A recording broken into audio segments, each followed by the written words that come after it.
Well, good morning. Pastor Jeremy here, and thank you for working so diligently to become a member here at Concord Bible Church. So hopefully you've already completed the video that was on the Free Church doctrinal statement, and this is about our distinctives. And so I guess the first question would be, well, what's the difference? The difference is that the doctrinal statement really is specific to doctrine. The distinctives are convictions that really kind of set us apart maybe from other churches. They're not necessarily connected to doctrine per se, but they are things that we identify that are paramount or really important to the church body, and that really kind of define us apart from other local churches or other denominations. And so maybe an easier way to say that is the distinctives kind of really help shape the culture or the feel of what the Free Church is. So with that, let me get into this, and we'll move quickly. The first distinctive is that the Evangelical Free Church of America is a believer's church. Okay, so membership consists of those who have a personal faith in Jesus Christ.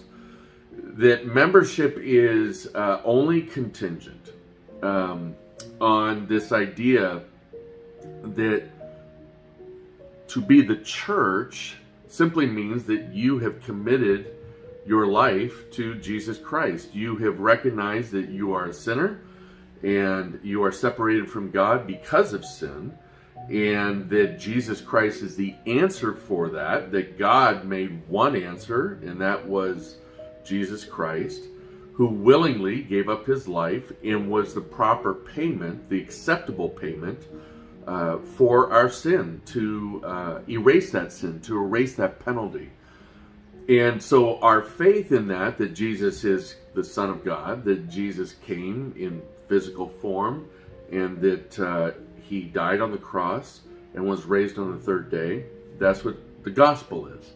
And that the scriptures say that belief in that, an active belief, a faith that says, this is who I'm dedicating my life to, and I see Jesus as the good shepherd and the authority in my life, then you're the church. That is what makes you the church, or the bride, right? The bride of Christ. So the Free Church is very specific to that. It's not about it's not about baptism. It's not about communion. While those are important aspects, those are not what qualify you for membership within the Free Church. So the second distinctive, the Evangelical Free Church of America is evangelical. Go figure. We are committed to the inerrancy and authority of the Bible and the essentials of the gospel. So, excuse me, evangelicalism kind of got its roots out of the Reformation. It kind of came as a reaction against the state church. So you had the Catholic Church that kind of came out of the church father period. Then you had the Reformation. There's a lot of other details here, little run up to church history, okay? And so Martin Luther and Zwingli and others came along and helped foster that whole thing with the Reformation. But then what happened with the church is interesting, is that it partnered with the state way too much. And that's why some of you are familiar with this aspect or this statement within the United States, that we have separation of church and state.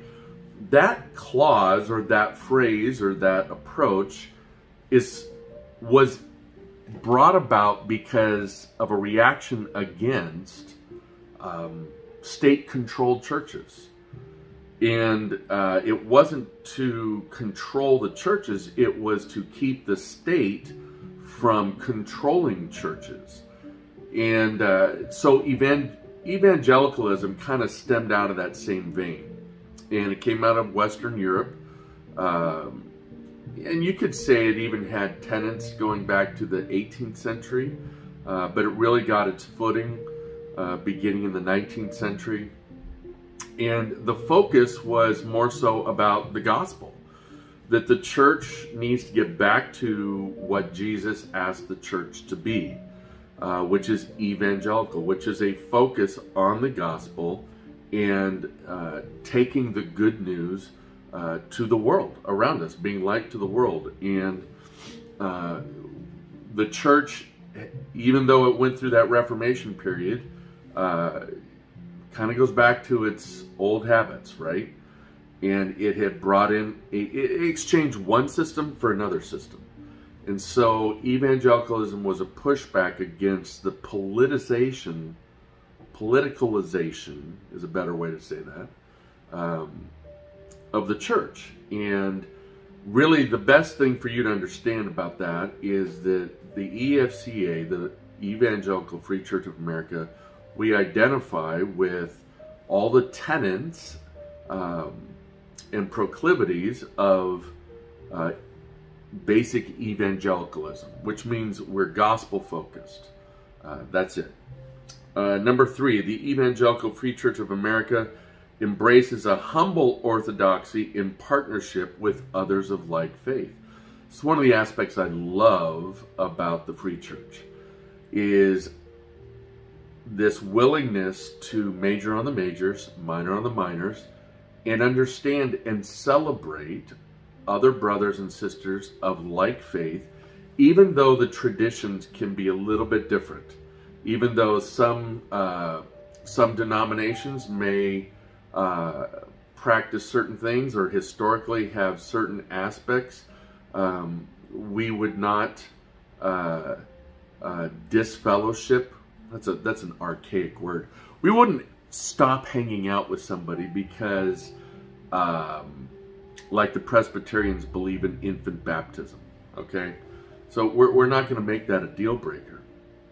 I love the idea that, again, the aspect or the hallmark statement about the Free Church is we major on the majors and we minor on the minors. It's not that the minors aren't important, but kind of contrary to our society today, we expect those in the Free Church to have a normative conversation in love, maybe some humor, but with intentionality and purposefulness about subjects that maybe there's difference historically even within the church. Not just the Free Church, but the church proper. So one of the beautiful things about that is that we recognize that there's strength in diversity and we can learn from each other, even though traditions can run different from church to church. And that's one of the things that's uniquely fascinating about what God is doing here at CBC, is that we have such a diversity with the ethnic ministries or churches that are kind of under the umbrella per se of CBC, or we're kind of a collective. And that idea is that we share that stage, that we celebrate the differences of what's happening there. So